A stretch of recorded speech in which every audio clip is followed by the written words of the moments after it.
Bismillahirrahmanirrahim. Assalamualaikum warahmatullahi wabarakatuh.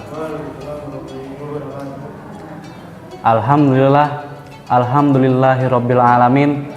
Segala puji bagi Allah, Tuhan semesta alam, yang telah memberikan kita beribu-ribu nikmat, yang diantaranya nikmat iman, nikmat sehat walafiat, dan juga nikmat Islam, sehingga kita dapat berkumpul di forum ini dengan keadaan sehat dan juga dalam keadaan Islam. Salawat beriringkan salam tak lupa kita haturkan kepada Nabi kita Kanjeng Nabi Muhammad Sallallahu Alaihi Wasallam, yang dimana beliaulah yang telah memberikan kita akses dari zaman jahiliyah menuju zaman yang modern seperti hari ini. Hadirin yang dirahmati oleh Allah Subhanahu wa Ta'ala, Ramadan bukan hanya sekedar menahan lapar dan juga haus, tapi bagaimana kita mengendalikan diri kita dan juga menambah takwa kita ketika bulan Ramadan berlangsung. Ramadan tidak hanya sekedar berpuasa, menahan lapar dan haus, tapi bagaimana kita meningkatkan iman dan takwa kita kepada Allah Subhanahu wa Ta'ala, agar kita menjadi pribadi yang lebih baik lagi di mata Allah Subhanahu wa Ta'ala.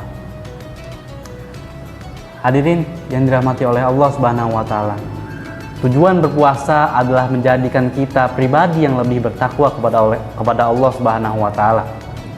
Sebagaimana Allah Subhanahu wa Ta'ala berfirman dalam surat Al-Baqarah ayat 183 yang berbunyi, Ya ayyuhalladzina amanu kutiba alaikumus shiyam kama kutiba alal ladzina min qablikum la'allakum tattaqun. Wahai orang-orang yang beriman, telah diwajibkannya atas kamu berpuasa seperti orang-orang sebelum kamu, agar kamu bertakwa. Dalam firman tersebut kita mengetahui bahwa puasa tidak hanya menahan lapar dan haus saja, tapi bagaimana kita meningkatkan takwa kita kepada Allah Subhanahu wa Ta'ala. Takwa tidak hanya sekedar menjalankan ibadah dengan rajin, tapi bagaimana kita berhati-hati dalam mengucapkan, kita hati-hati dengan lisan kita hati-hati dengan perbuatan kita, agar nantinya perbuatan itu tidak melanggar apa yang diperintahkan oleh Allah Subhanahu wa Ta'ala. Hadirin sekalian, puasa adalah bagaimana kita mengendalikan diri kita dari sesuatu yang halal, seperti makanan dan minuman, serta syahwat. Hal ini kita lakukan demi perintah Allah ketika berpuasa. Maka aneh rasanya jika kita tidak mengindahkan perintah tersebut, tapi kita malah selonongnya, kita malah melakukan perbuatan-perbuatan yang buruk di mata Allah Subhanahu wa Ta'ala. Sebagaimana hadis yang diriwayatkan oleh Imam Bukhari, barang siapa yang tidak meninggalkan perbuatan buruknya, barang siapa yang tidak meninggalkan perbuatan dosanya, maka ia tidak perlu meninggalkan makanan dan minumannya. Hadis ini mengingatkan kita bahwa kita ketika berpuasa harus juga menahan diri kita untuk melakukan perbuatan buruk. Kita menahan diri kita agar nantinya kita bisa semakin baik lagi ketika bulan Ramadan. Dari hadis ini juga kita belajar bahwa penahan lapar dan haus juga bukan hal inti dari bulan Ramadan, tapi bagaimana kita dalam bulan Ramadan menahan perbuatan buruk kita sembari menahan lapar dan haus kita juga. Hadirin yang dirahmati oleh Allah Subhanahu wa Ta'ala,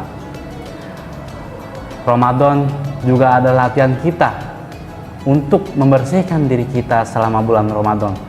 Ramadan juga adalah bulan pembersihan hati yang dipenuhi iri dan dengki kita, dendam kita, dan juga ketenangan kita. Puasa mengajarkan kita empati saat lapar. Dari empati tersebut kita mengetahui bahwa saudara-saudara kita di Gaza, Sudan, dan juga Lebanon yang kelaparan, kita mengetahui bagaimana susahnya mereka untuk menahan lapar dan juga haus, bagaimana mereka susahnya mendapatkan makanan dan minuman. Kita mengetahui bahwa mereka sangat susah untuk mendapatkan makanan di bulan Ramadan maupun di bulan sebelum bulan Ramadan. Hadirin yang dirahmati oleh Allah Subhanahu wa taala. Inilah mengapa Nabi Muhammad SAW adalah nabi yang paling dermawan. Kedermawanannya semakin bertambah di bulan Ramadan. Adalah karena itu, ketika bulan Ramadan, bagaimana kita melatih empati kita untuk beramal kepada orang-orang miskin. Kita membagikan takjil-takjil kita kepada orang miskin agar nantinya kita dapat pahala yang lebih besar lagi ketika bulan Ramadan. Hadirin yang dirahmati oleh Allah Subhanahu wa taala. Jangan jadikan bulan Ramadan ini sebagai bulan yang sia-sia, sebagai amalan yang sia-sia. Karena di bulan Ramadanlah kita harus mencari pahala yang lebih banyak lagi. Sebagaimana kita nantinya, apakah kita sebelum bulan Ramadan lebih sabar, ataupun ketika kita setelah bulan Ramadan malah berkurang sabarnya. Maka kita harus menambahkan sabar kita di bulan Ramadan.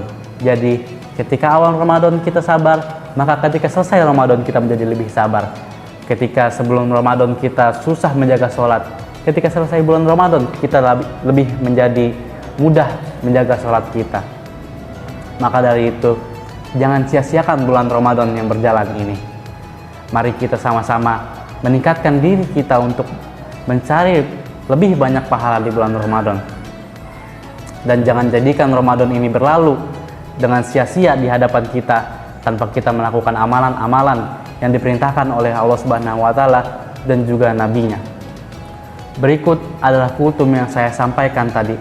Semoga kultum tadi memberikan manfaat yang sebesar-besarnya kepada hadirin sekalian. Sekian kultum yang dapat saya sampaikan. Apabila ada kesalahan kata, mohon dimaafkan yang sebesar-besarnya. Dan apabila ada kesalahan dalil, mohon dibukakan mohon maaf yang sebesar-besarnya. Wabillahi taufiq wal hidayah wal ridho wal inayah. Wassalamualaikum warahmatullahi wabarakatuh.